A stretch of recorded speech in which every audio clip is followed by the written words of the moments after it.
The other thing that's extremely important is the burning fat portion, where you have to eat better. Eating clean. Now, not necessarily and just going on a complete vegetable diet. You know, you don't have to be a vegetarian, you don't have to be a vegan. What eating clean means is eating foods that are whole foods. Not necessarily from Whole Foods either. They're expensive as anything. But eating like an apple that doesn't have pesticides on it, an organic apple, or a salad, or oatmeal, or something like that that doesn't have 500 ingredients inside of your food. You want to kind of aim for foods that have at least 5 ingredients or less. You know those will be way, way good for you. If there's more than 5, they're processed and they're not too great for you, and there's a pretty good chance of refined carbs in them. And refined carbs are fine if you eat it in moderation, okay? Everything is fine in moderation. You can have a little alcohol, you can have a little junk food, you can have some sugar, but do not only eat those things. They're horrible for you if you eat them in large amounts. You do not need to cut your carbs out, you just need to learn how to portion control. For a snack, you know, have an apple, have a peach. Just make sure you do not eat too many fruits, because fruits are very, very high in natural sugars. And while they're better than processed sugars, they are still going to count and add up. I love fruits much more than I like vegetables, so that's been the hardest thing for me, is trying to wean myself off berries and bananas and things like that, and trying to eat cucumbers and celery and things of that nature. Because they're better for you. I'm not saying that apples and things like that are bad, but it's better to eat more vegetables. It's also really important when you're eating meats is to eat lean protein. So chicken breast, or I'm having a mind blank, but lean proteins are the way to go. Eating a big slice of beef, not that good for you. Eating some chicken salad, maybe 6 ounces of chicken salad, that's much better for you. Get rid of condiments. Condiments are really not good for you. Ketchup has crazy amounts of sugar. Mayo is super fattening. Mustard is fine. Soy sauce, high in sodium and salts, things like that. It's also important to kind of see what foods make your body react a certain way. If you bloat when you eat spaghetti or oatmeal or things of that nature, don't eat that much. If you have, if you have allergies to something, don't eat it. But just kind of see how your body reacts to it. Like if you eat a muffin and you're full, don't keep eating. If you eat 2 muffins and you're full, don't keep eating. You have to know where your metabolism is, and you have to know how your body works in this intake, because if you eat too much food, your stomach will expand and it will hurt, because your stomach is being stretched out. It is not meant to have that much food inside of it. And that's why it's extremely important to monitor your food cravings. If you've eaten a dinner that is your portions, like you've measured it all out and it makes sense, but you're still hungry, maybe you ate too fast, or maybe you didn't drink any water before you ate. So you feel a little hungry, but your stomach will fool you. Your mind does not know you are full until 10 to 15 minutes after you've eaten. So if you eat your meal and you still feel hungry, check the time, wait 15 minutes, and if you're still hungry, then you can go and eat. But if you're no longer hungry, do not eat. It means your stomach is full. Or you didn't drink water before you eat. That's a really good trick to shrinking up what you're intaking.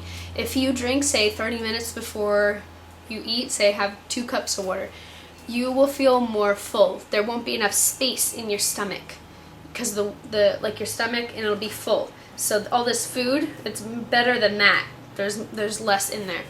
I suck at explaining things, but I think you guys get the point. You are allowed to eat hamburgers. You are allowed to eat pizza. Just do not eat those all the time. They are not good for you. Unless you're eating a veggie burger or a turkey burger, which is leaner than beef or pork or something like that. And make sure you only eat them sparingly. I am only giving myself 1 cheat day a week, and I do not eat the entire day of whatever I like. I get 1 meal of whatever I like. The rest of the week, I eat vegetables with almost every meal if possible, and I eat healthy as can be. I am trying to eat clean, like I said before. And if you eat pizza, which is greasy and cheesy and just all this stuff that's not that good for you, then you're kind of defeating the purpose. So you need to be careful. You can still eat those things, but you really, really, really need to watch when you're eating them, how your body reacts to them, and make sure you're not gonna go crazy, just pizza, ice cream, hamburgers all in one day. I did that this weekend and I felt like crap because I hadn't been eating those kinds of things. And when my body was like, what is this? I just didn't feel good. I didn't have energy. And so your body, after like 2 weeks, your palate will be changed to whatever you are eating. So say you don't like Greek yogurt. I hated Greek yogurt. The texture I gagged every time I ate it. And I forced myself to eat 1 Greek yogurt after every workout because that gave me enough stores for my energy, as I explained earlier. And I ate one after every workout, 6 days a week for 2 weeks, 3 weeks, and by that time I loved Greek yogurt. And I cannot get enough of Greek yogurt. I hated green tea. I did the same thing. Now I really like green tea. You just have to stay dedicated. Fight for what you want. Fight for eating clean and living healthier and feeling better, and you will get what you want. Drink all of the agua you can drink. 2 liters is kind of, 8 cups is what people say you should be drinking. Then again, everyone is different. I can only handle one liter, maybe 1.5 liters a day because I just have to pee all the time.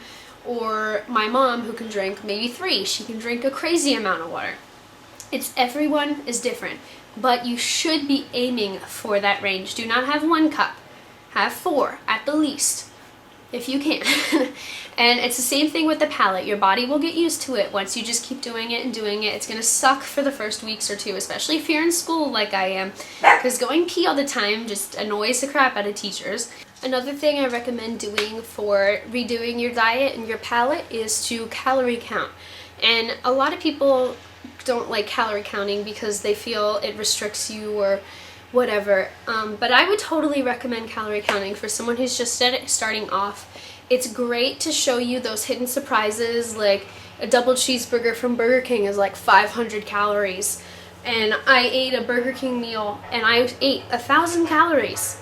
I only eat 1,500 calories a day in one meal, and I eat 6 times a day, so there are secret surprises when you're eating foods. The app I use is called My Diet Coach. I use the pro version because it gives you a food cravings tracker. It gives you, what else is, I'm sorry. It gives you charts to measure your weight, so your arm, your chest, your waist, your weight, all that kind of stuff. It has tips for eating. It has quotes to encourage you. It gives you like a schedule and just all this kind of stuff. It's a really great app. It's $1.99 for the pro version, and I got it because why not? I'm redoing my life. What's $2? So yes, thank you for sitting through my ridiculously long rant. I'm looking at the time now and it says 20 minutes, so I will cut down a lot of crap for you guys, but yes, I rambled and rambled. So I will catch you guys later. Bye.